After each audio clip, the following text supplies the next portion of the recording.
The wind carried the scent of pine and rain that evening, whispering through the tall firs that guarded the Marrow homestead. Evelyn Marrow stood on the wooden porch, her shawl pulled tight around her shoulders as the last light of day slipped behind the mountains. The valley below her was wrapped in fog, the kind that swallowed sound and softened the world until it felt like a dream or a warning. Her 2 sons were still out gathering wood before the storm came down from the high ridges. Life had not been gentle to them since her husband's death 2 years ago. The small ranch they clung to, tucked between the woods and the river, gave them little. Winters bit hard and work was endless. But the forest was home. It had been for generations. A sudden cry, faint, human, rose above the sound of the water. Evelyn froze. The river lay just beyond the willow grove. She grabbed the lantern hanging by the door and stepped into the mist. Her boots sank into damp earth as she followed the voice, or what she thought she heard of one. The closer she came, the louder the river roared, swollen from recent rain. Then, beneath the tangled roots of a fallen tree, she saw something, someone. It was a man, half submerged in the shallows, barely moving. "Dear God," she breathed, rushing forward. The lantern's glow revealed dark hair plastered against his face, his chest streaked with blood and mud. He wore little more than torn buckskin, his body trembling from cold. She turned him gently, and her heart stopped. His skin, his markings, the beaded necklace around his neck, he was Apache. Behind her came hurried footsteps. "Ma!" shouted Jonas, the eldest, carrying an axe. Eli, close behind him, held the lantern higher. "What happened?" "He's hurt bad," Evelyn said. "He'll die if we leave him." Jonas stared down at the stranger. "He's one of them. You know what folks'll say if they find out." "I know what I'll say," she cut in. "That a man was dying by the river, and we were human enough to help." Eli glanced around nervously. "What if others are near?" "If he's part of a raiding band," Evelyn's voice softened but stayed firm. "If others come, they'll find we meant no harm." The boys hesitated only a moment longer before they helped her lift the man from the cold water. He was heavy, nearly unconscious, his breath shallow. Blood trailed behind them as they carried him toward the house through the wet grass and flickering shadows of lantern light. Inside, Evelyn cleared the small table near the fire. "Lay him here." She fetched hot water, her hand steady though her heart raced. Jonas lingered by the window, watching the trees. "If the sheriff hears about this, he'll have us all locked up. The Kree ranchers already think we give food to strays." Evelyn ignored him, slicing away the torn cloth around the man's shoulder. The wound was deep, an old rifle shot. The edges were raw, angry. She cleaned it with water and whiskey, biting back tears at the sound of his ragged breathing. When she pressed a cloth to the wound, the man stirred. His eyes opened, dark and fierce as thunderclouds. For an instant, fear flashed in them. Then he saw her face, calm, gentle, and something in him eased. "You're safe," she whispered. "Rest, you're safe here." He didn't answer, but his gaze lingered on her face as if trying to understand a world that shouldn't have shown him mercy. By midnight, he had drifted into a feverish sleep. Jonas and Eli retreated upstairs, muttering about trouble that was sure to come. Evelyn stayed by the hearth, her fingers tracing the beads of his necklace.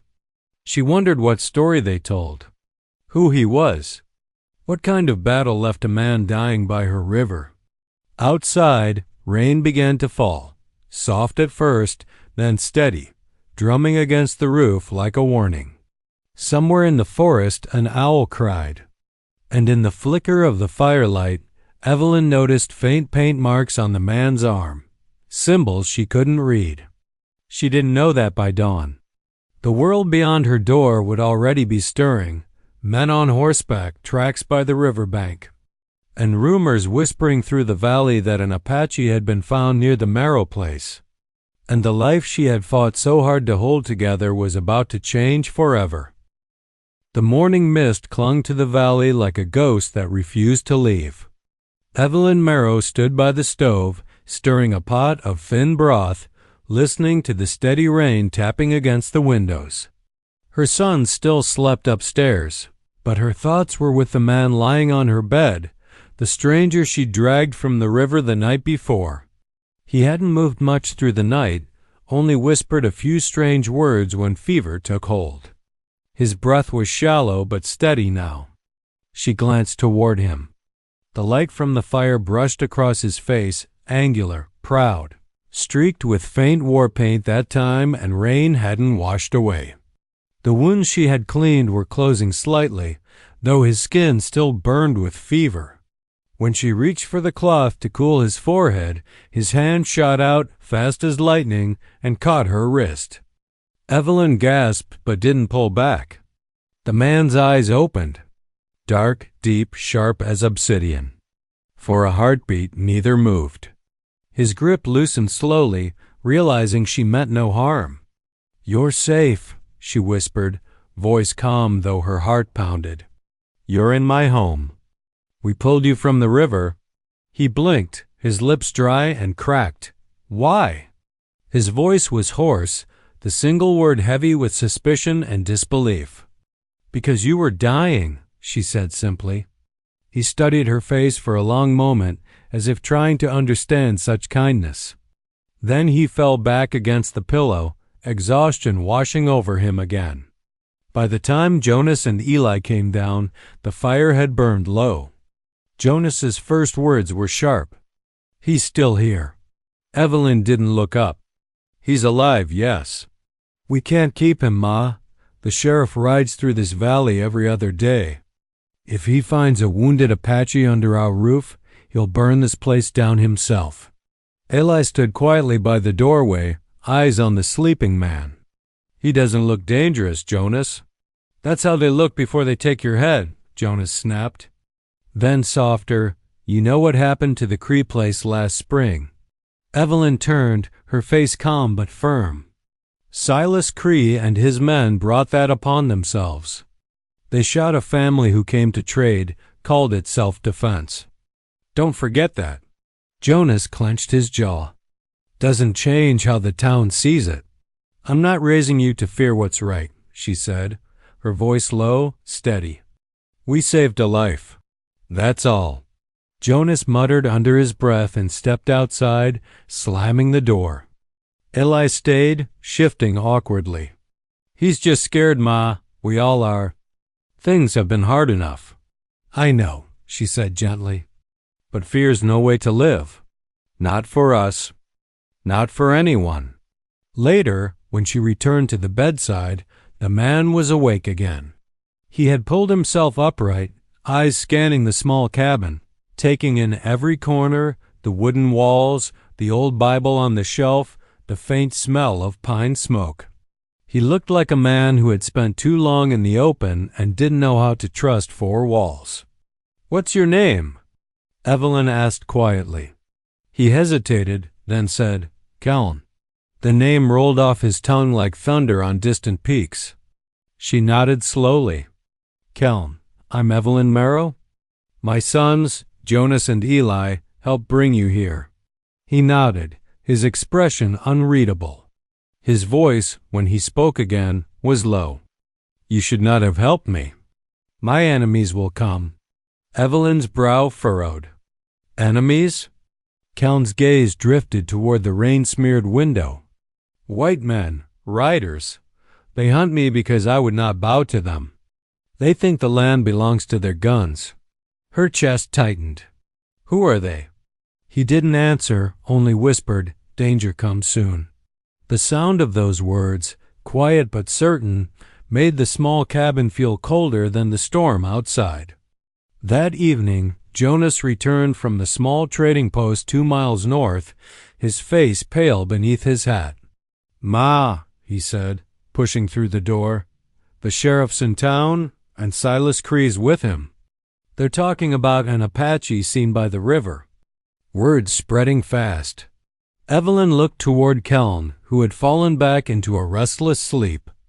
Then we keep quiet. Say nothing. Jonas shook his head.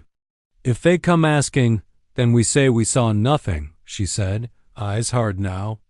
We're just a poor family trying to live in peace. Eli swallowed. And if they search the house?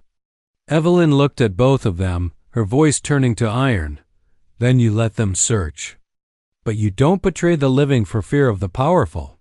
Outside, thunder rolled through the mountains. Inside, Kaeln stirred, whispering words in Apache, his voice filled with a strange sadness. Evelyn sat beside him, pressing a damp cloth to his forehead, her mind a storm of questions she couldn't yet ask. She didn't know it yet, but Kaeln's presence had already drawn the eyes of men who killed for less. And before another sunrise, the Marrow family would find out just how far mercy could push a soul and how much it could cost. The next morning dawned gray and heavy with fog. The mountain air carried a chill that slipped through the cracks of the old Marrow house. Evelyn stood at the sink, washing the few dishes they owned, when she heard the sound, the distant rhythm of horses. Slow, purposeful, she froze. Jonas, who had been stacking firewood near the door, stiffened. Ma, riders. Eli came down the stairs, still half-dressed. How many? 3, maybe 4, Jonas said, peering through the lace curtain. And one's the sheriff. I'd know that Baymari anywhere. Evelyn dried her hands on her apron and turned toward the back room where Kaeln rested. He was awake, sitting upright now, his long black hair tied loosely behind him. The morning. Light caught the faint paint still lingering on his skin, the tribal symbols like silent stories etched into him. They're here for me, Kaeln said quietly. His voice was calm, as if he had expected this moment since the second he opened his eyes. Evelyn met his gaze. You're not moving from that bed. You can barely stand. If they find me here, then I'll deal with them, she interrupted, her tone steady. This is my home, not theirs. Jonas turned from the window, his jaw tight. Ma, we can't hide him. They'll search the place. Then they'll find a wounded man I'm nursing, nothing more. Jonas shook his head, frustration breaking through. You can't reason with Sheriff Hayes, and you sure as hell can't reason with Silas Kree. That man shoots first, asks questions never. Evelyn's voice hardened. Then we'll make sure they never have reason to look. She hurried to the old pantry door.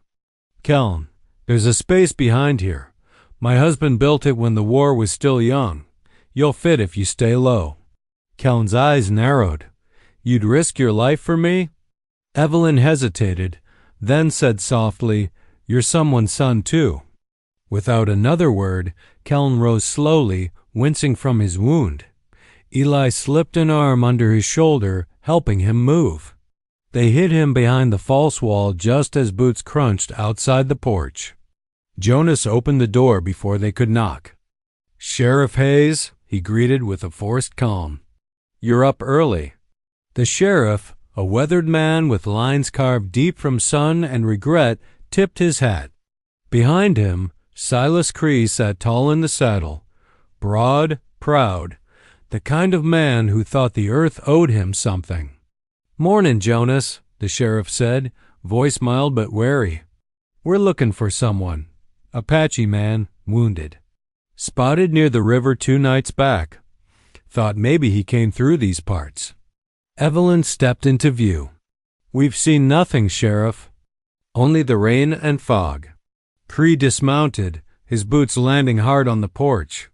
Funny, he said, voice dripping with contempt. Tracks lead straight this way. Big man, barefoot, and blood on the rocks near your fence. Evelyn didn't flinch. That river takes deer every spring. Tracks don't always mean men, Kree smirked. You're a brave woman, Mrs. Marrow, but brave can be foolish. That Apache's dangerous killed 2 of my men last week. Maybe your men deserved it, Jonas muttered. Kree's head snapped toward him, eyes narrowing. Careful, boy. Sheriff Hayes lifted a hand. Enough. No trouble here, Silas. He turned to Evelyn. Mind if we look around, ma'am? Just to be sure. Her heartbeat thundered in her ears, but her voice stayed calm. You can look.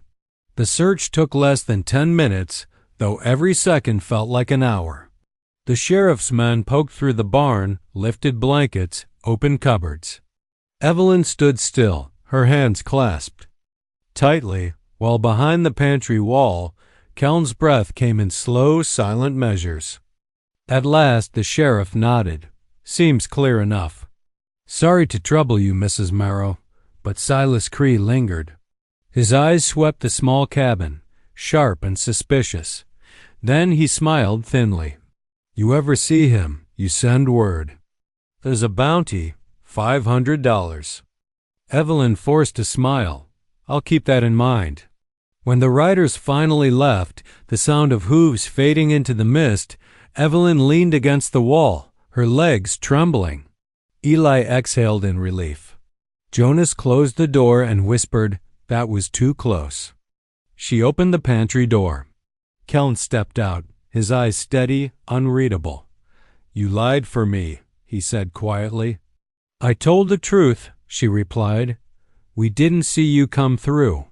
A faint smile touched his lips, the first she'd seen. You have courage, Evelyn Marrow. She looked at him, her heart heavy. Courage is not always a choice, Kaeln. Sometimes it's the only thing left. That night, as rain turned to mist and the forest hummed with life, Kaeln stood by the window, silent.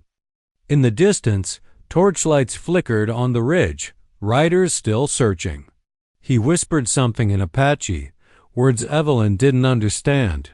But the way he said them, low, full of grief and promise, told her one thing. The storm outside was nothing compared to the one about to come. The night had fallen thick and heavy, blanketing the Marrow homestead in shadows that flickered from the dying hearth. Rain pattered softly against the roof, and the forest beyond whispered with restless life. Evelyn Marrow sat on the edge of the bed, beside Kaeln, whose head still rested lightly against the pillow. You can't keep hiding forever, she said quietly. They'll come back. And when they do, they won't leave without finding you. Kaeln's eyes, dark as the storm clouds outside, met hers. I know. His voice was low, measured, almost reverent. But some truths cannot be revealed until the moment is right. Evelyn frowned. What truths? Kaeln shifted, wincing slightly from the arrow wound still healing in his shoulder. The men you saw today, Silas Kree's men, they were not ordinary hunters or soldiers. They are enforcers of a man who claims he owns the land itself. They follow him because he promised them gold, power, and blood. And they've been hunting me for months. Jonas, leaning against the doorframe, let out a low growl. Months? Ma, why didn't you tell us his life was this dangerous? Evelyn's voice was firm. We didn't know. We only know he needed help. Kaeln's gaze dropped to the floor, the firelight dancing across the scars that ran like rivers down his chest and arms. I was with my people, deep in the hills, when Silas Kree's men attacked. They burned our lodges, killed our scouts. I fled, trying to save my family. I carried nothing but what I could and a promise that I would survive to protect what remains. I did not seek revenge, but they left me no choice. Eli stepped forward, eyes wide. You mean, Kree killed your people? Kaeln nodded, jaw tightening. He claimed it was land. He claimed it was law. But it was greed. And he will stop at nothing to remove anyone who stands in his way. Apache, settler, anyone who refuses to bow. Evelyn felt a chill in her bones, stronger than the mountain wind outside. And that's why they're after you now. Yes, Kaeln replied softly. And soon they will not ask. They will take. Jonas slammed his hand on the table. Then we fight. Ma, we've survived worse than these cowards. We can protect him. Evelyn shook her head. Jonas, no. We cannot fight men armed with rifles and hatred. Not yet. Kaeln, you must leave when it is safe. Kaeln's eyes softened as he studied her face. And if I stay? What will happen to you and your sons? You will not be the only one risking your life, Evelyn said quietly. We chose to help you. We live with the consequences. The room fell silent, save for the rhythm of rain. Kaeln's breathing slowed as he reflected, and the weight of the past hung between them like the mist outside. Finally, he spoke. There is a way to protect my people and stop Kree, but I cannot do it alone. And I cannot reveal it until the time is right. For now, I must rest, regain my strength. The storm outside will not be as fierce as the one coming for us. Eli's hands trembled slightly. And when will that be? When Kree comes here? Kaeln's gaze shifted toward the window. Soon, but not tonight. Tonight, you have given me life. And for that, I am grateful. Evelyn touched his arm gently. Kaeln, you saved us too. I don't think you realize it yet, but you have. Kaeln looked at her, a faint smile breaking through the lines of pain and fatigue. Perhaps I will understand that one day, he murmured. For now, I will live because you did not turn away. That is enough. Outside, the wind picked up, rustling the pines like a warning, carrying with it distant hoofbeats, faint but unmistakable. Kaeln's body tensed, instincts honed over years of survival waking. They are coming, he said, rising slightly. His hand went instinctively to the small knife at his waist, though his wounds made even the movement slow. Evelyn placed her hand on his arm. Then we do what we must, together. Jonas and Eli moved closer, faces set with determination. Together, Jonas echoed. Kaeln's eyes softened again, meeting Evelyn's. Then tomorrow, we fight. Not with blind rage, but with purpose. Evelyn nodded, her heart pounding.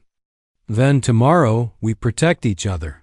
As the night deepened, the Marrow home felt both fragile and fortified, a small refuge where courage had replaced fear, and trust had begun to bridge the gap between lives once strangers. But in the shadows beyond the pines, Silas Kree's men were already moving, tracking the faint footprints left near the river. They would not wait, and the Marrows and Kaeln would be forced to face a danger that no fire, no barricade, could keep out forever. The morning air was sharp and cold, the kind that cut through clothes and stiffened muscles.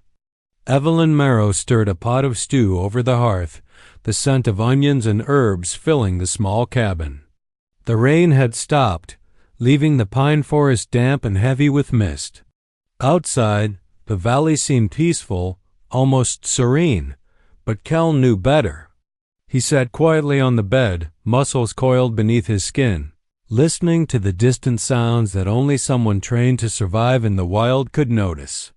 Footsteps on wet earth, the creak of a saddle, the faint jingle of spurs. The hunt was coming. Ma, Eli whispered from the doorway, his voice tense. I hear them. Horses. Lots of them. Jonas nodded, standing near the window, eyes narrowed. Too many for us to fight in the open. Kaeln rose, wincing slightly as his shoulder protested. Stay calm. We do not confront them until we know the advantage. Evelyn approached, placing a hand on his arm. Kaeln, you're still weak. If they attack now, we'll all be in danger. He looked at her, dark eyes steady. I may be wounded, but I'm still alive. And alive is enough to protect you. You gave me life. Now I will give mine to protect yours. Jonas tightened his fists. Then what do we do? Sit here and wait? No, Kaeln said, moving toward the door. We prepare. They worked quickly. Boards were stacked against windows, the back door secured, and every possible hiding place checked. Evelyn gathered pots and pans, weapons if necessary, while Jonas and Eli sharpened hatchets. Kaeln inspected the perimeter, noting every fallen branch, every footstep impression in the mud. By mid-morning, the sound came low, steady hoofbeats, growing louder. Silas Kree's men were approaching, 6 in total, their rifles slung casually, arrogance dripping from every movement. Kree himself rode a black stallion at the head, eyes scanning, a cruel smirk on his face. Evelyn held her breath as the men reached the edge of the clearing. Kaeln stepped from the shadows, shirtless and imposing, every muscle tense, his long black hair tied loosely behind him. Tribal jewelry glinted in the sunlight, and his stance was confident, almost predatory. Kree laughed.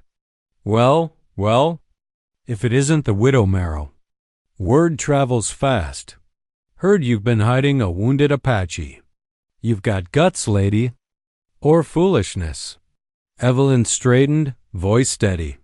He is no threat to anyone but those who bring violence to my home. Kree's eyes narrowed. Careful. I don't like threats. Kaeln stepped forward, each movement deliberate, radiating power and control. You've come for blood, Silas Kree. You will find none here except for the consequences of your greed. One of Kree's men laughed, raising his rifle. We'll see about that. Kaeln moved like water. In a single motion, he grabbed a fallen branch, twisted, and disarmed the man before he could aim properly. His speed and precision stunned the others. Jonas and Eli seized the moment, stepping out from the cabin with sharpened hatchets, forcing 2 more of Kree's men to stumble back. Kree cursed, spurring his horse forward, but Kaeln was already in motion. Muscles coiled like springs, feet sliding across mud and wet grass. He knocked another man off balance with a single blow, sending the rifle clattering into the puddle. Evelyn lifted a heavy cast-iron pan from the porch, swinging it at Kree's knee, but the man twisted away, smirking despite the sudden pain. You'll pay for this, Marrow. Kree shouted, but Kaeln didn't flinch. Kaeln's voice was calm but commanding. Leave this place, now, before your greed drags more blood than your conscience can bear. For a heartbeat, silence fell. The men looked at each other, hesitation flickering across their faces. Even Kree paused, reassessing the situation. Then, slowly, he nodded, reluctantly, with fury simmering in his eyes, and gave the signal to retreat. As they rode away, Jonas sank to the ground, wiping mud from his hands. I thought they'd kill us all. Eli leaned against the porch railing, pale but alive. Kaeln, you saved us. Kaeln's gaze softened as he looked at Evelyn.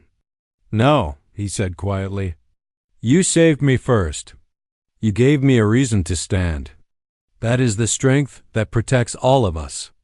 Evelyn's hand trembled slightly as she reached out to touch his arm. And now, Kaeln, you'll need to stay strong. Kree will return. And next time, he may not leave so easily. Kaeln nodded. Then we prepare. We protect. And we endure, together. The sun broke through the clouds briefly, casting golden light over the wet forest and the small cabin.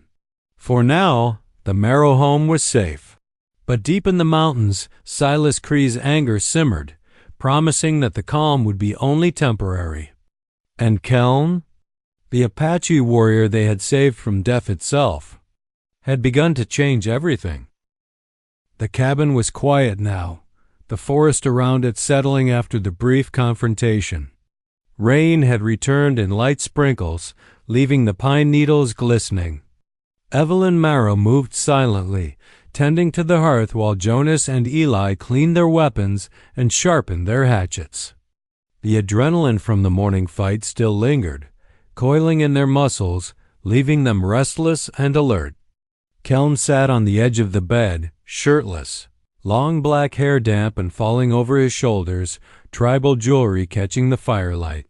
His wounds were healing, but the marks of battle still ached. His dark eyes, however, were clear and calculating. "It's not enough to defend ourselves each time they come," he said, voice low but firm. "They will return better prepared.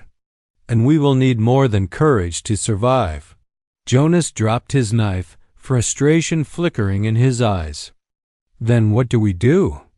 We've got a cabin, a couple of hatchets, and some old rifles." "That's hardly a plan." Kaeln leaned forward, gaze intense. "You think small because you measure danger in what you see. I measure it in what they fear. Kree is not just greedy, he's arrogant. He believes power comes from taking what isn't his. He underestimates those who fight with heart and precision." Eli swallowed, glancing nervously at Evelyn. "And we are supposed to be precision fighters?" Kaeln's gaze softened. "You are more than you know. Today you saw courage. Tomorrow we turn courage into strategy." Evelyn stepped closer, placing a hand on his arm. "Kaeln, tell us. Tell us what to do. I don't care if it's dangerous. We've survived worse and we'll survive this together." Kaeln nodded, appreciating her resolve. "First, we must understand their habits.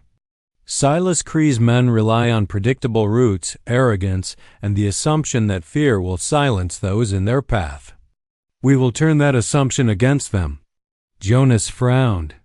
"So we set traps? Like hunters in the forest?" Kaeln's lips curved faintly. "Exactly. But not crude traps. Each move will be calculated. We will use the terrain, the river, the hills, the thick forest. They know the land, yes, but they do not understand it. They do not respect it."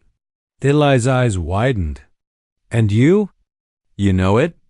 "I know it," Kaeln replied, tapping his chest lightly. "The forest, the river, the hidden paths. My people walked these mountains long before Silas Kree's men came. I have learned its secrets, and now I share them with you."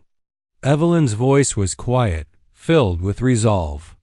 "Then we follow your plan. Whatever it takes, Kaeln. Just tell us what to do." Kaeln studied each of them, seeing fear and strength intertwined. "First, you will stay close. Jonas, you will guard the cabin and the approach to the river. Eli, you will remain with your mother. Learn the forest. Every creek, every root, every shadow can be a shield." Jonas scowled. "And you? You'll be out there alone?" Kaeln shook his head.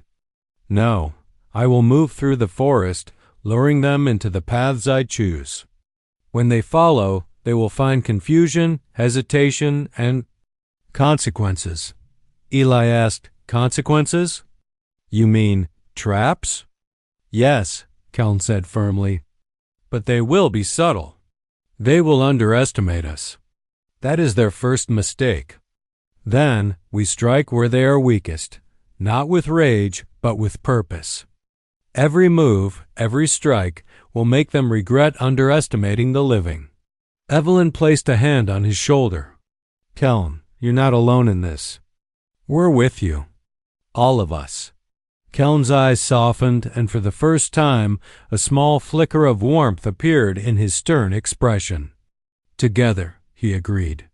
"That word, it carries more strength than any weapon." They spent the rest of the day preparing.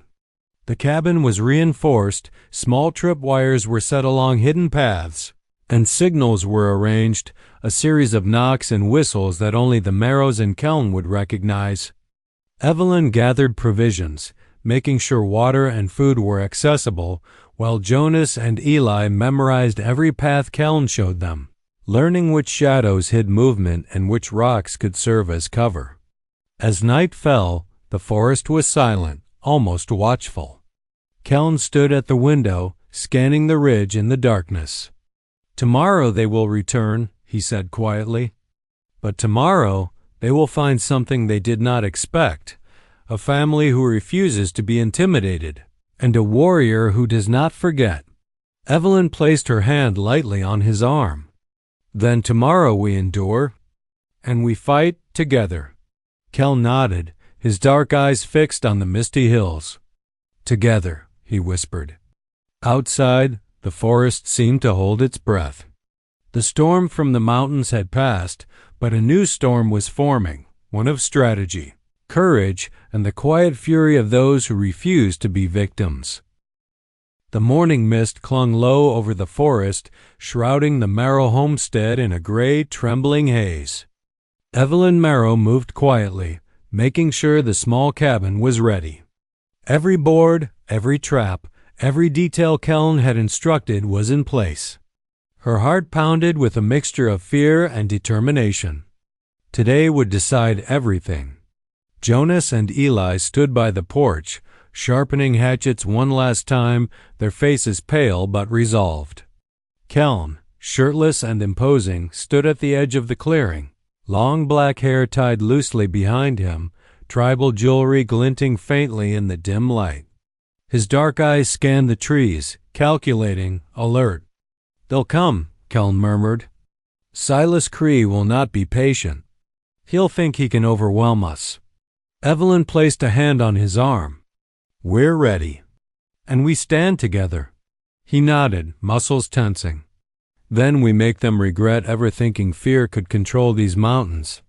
The first hoofbeats came faintly at first, then grew louder, echoing through the valley. Kree and his men appeared over the ridge, 6 in total, their rifles slung and faces cruel. Kree's smirk was there, but his eyes betrayed caution. Kaeln moved like a shadow through the trees, his presence commanding. Jonas and Eli took positions by the cabin, while Evelyn stayed inside, watching the windows and clutching a heavy pan. Kree called out, "Evelyn Marrow, come out and surrender what you've hidden." Evelyn's voice rang clear and steady.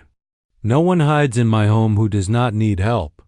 Leave now, or face the consequences of your own greed." A tension-filled silence followed, broken only by the drip of water from the misty pines. Then Kaeln stepped into view, muscles coiled, eyes fierce. "This ends here, Kree. Your terror stops today."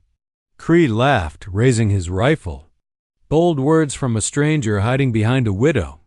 Kaeln's movement was fluid and swift. He used the forest, moving from tree to tree, avoiding the rifle's line of fire, slipping behind Kree's men.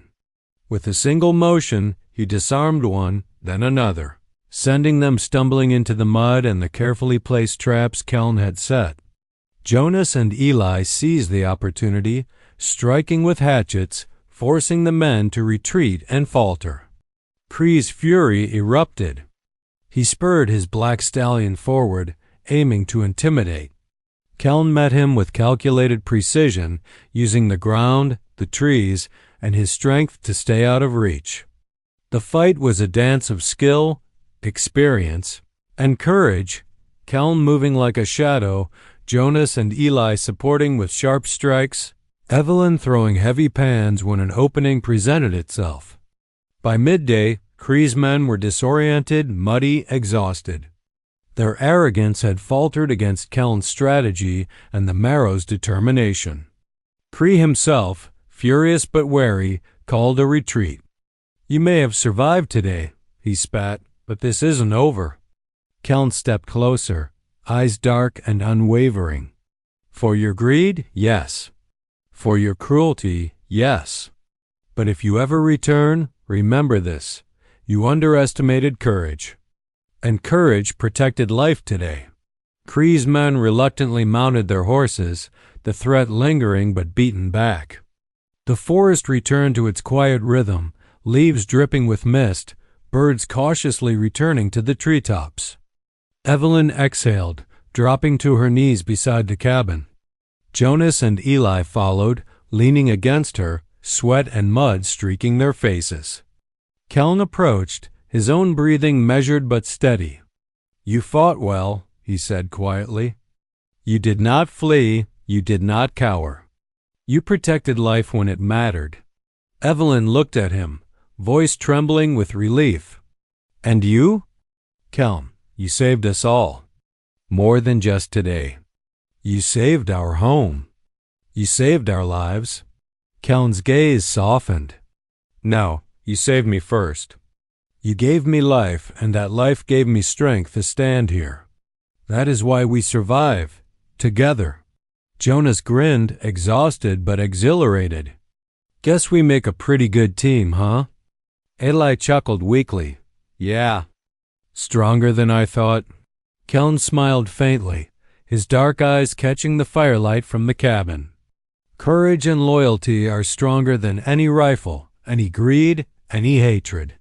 The family moved together to the porch, looking out over the mist-covered valley. The forest was alive with new hope. The danger had passed, at least for now. But something deeper had begun, a bond forged in fear, trust, and shared survival. Evelyn placed her hand lightly on Kaeln's arm. What happens now? Kaeln looked out over the valley, thoughtful. Now, we live. We protect what matters. And we carry the strength we discovered today into every tomorrow. Fear no longer controls us. For the first time in years, Evelyn felt the weight of grief and worry lift. With Kaeln beside them, with Jonas and Eli strong and determined, the Marrow family had found something they had lost long ago: hope, courage, and the unbreakable bond of survival. The sun broke through the mist briefly, shining golden on the forest and the cabin. It was a new day, a day where life had won. Kaeln looked at them, a quiet promise in his gaze. We endure, and together we thrive. And for the first time since the storm began, the valley felt truly at peace.